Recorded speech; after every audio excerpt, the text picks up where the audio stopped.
আসসালামু আলাইকুম ভিউয়ার্স, আজকে নতুন একটি রেসিপি শেয়ার করার জন্য চলে এলাম। আজকে মজাদার একটা রেসিপি দেখাবো, খুবই আনকমন।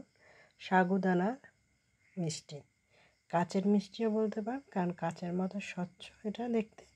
চলুন তাহলে মূল রেসিপিতে চলে যাই। প্রথমে এই সাগুদানার মিষ্টিটা বানানোর জন্য এখানে সাগুদানা নিয়েছি 1 প্যাকেট, এখানে 100 গ্রামের মতো আছে। কিছুটা পানি দিয়ে নিচ্ছি, এখানে প্রায় হাফ কাপের মতো আমি পানি দিয়েছি। পানিটা প্রথমে অল্প করে দিয়ে একটু মিশিয়ে নিয়ে আবার কিছুটা দিয়ে দিয়েছি। 2বার আমি পানিটা মিশিয়ে নিয়েছি। এরকম আমি 10 থেকে 15 মিনিটের মতো ভিজিয়ে রেখেছিলাম। তারপর আরেকটা বড় বাটিতে নিয়েছি, আর এই সাগুদানাগুলো আমি একটু হাত দিয়ে ভালো করে একটু মথে নিয়েছি, যাতে একটু নরম হয়ে গিয়েছে ভিজিয়ে রাখার ফলে।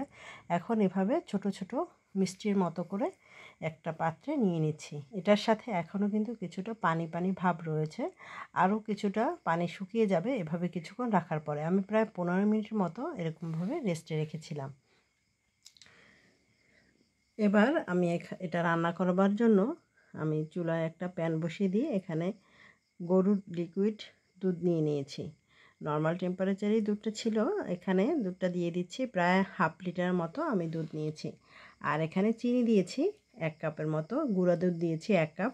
আর এটা দিয়ে ভালো করে মিশিয়ে নেওয়ার পর চুলাটা মিডিয়াম হিটে আমি জাল করে নেব, কারণ বেশি হাই হিটে দেওয়া যাবে না। দুধটা যখন এভাবে বলক এসে যাবে তখন এখানে সাগুদানার মিষ্টিগুলো দিয়ে দিচ্ছি। এটা এতটাই স্বচ্ছ দেখতে, মিষ্টিটা বানানোর পর হয়ে যায় আর জাস্ট রসগোল্লার মতো। এখানে আমি একটু হাত দিয়ে গোল করে এই মিষ্টিটাগুলো দিয়ে দিচ্ছি। আর এটা দিলে কিন্তু দেওয়ার কিছুক্ষণের মধ্যেই এগুলো বলগুলো কিন্তু ভেসে উঠবে।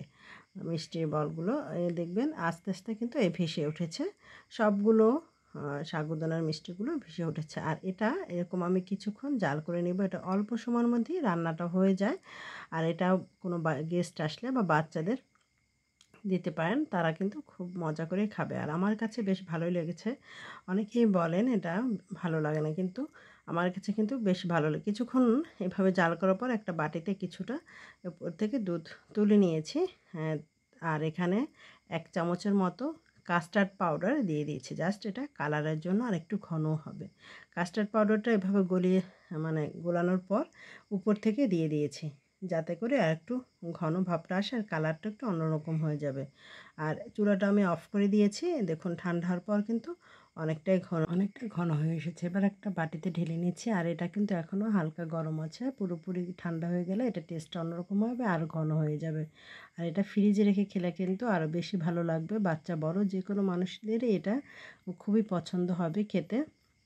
একবার বানিয়ে দেখতে পারেন। আর মিষ্টিটা দেখতে কিন্তু একদম স্বচ্ছ কাচের মতো, তাই রেসিপিটা একবার হলেও ট্রাই করবেন, বাচ্চা বড় সবারই বেশ ভালো লাগবে।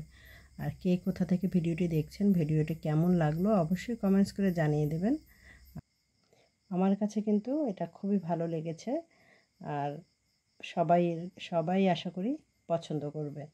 আর যেহেতু এটা খুবই মজার একটা মিষ্টি। আজকের মতো এই পর্যন্তই। ধন্যবাদ সবাইকে, ভালো থাকবেন, আল্লাহ হাফেজ।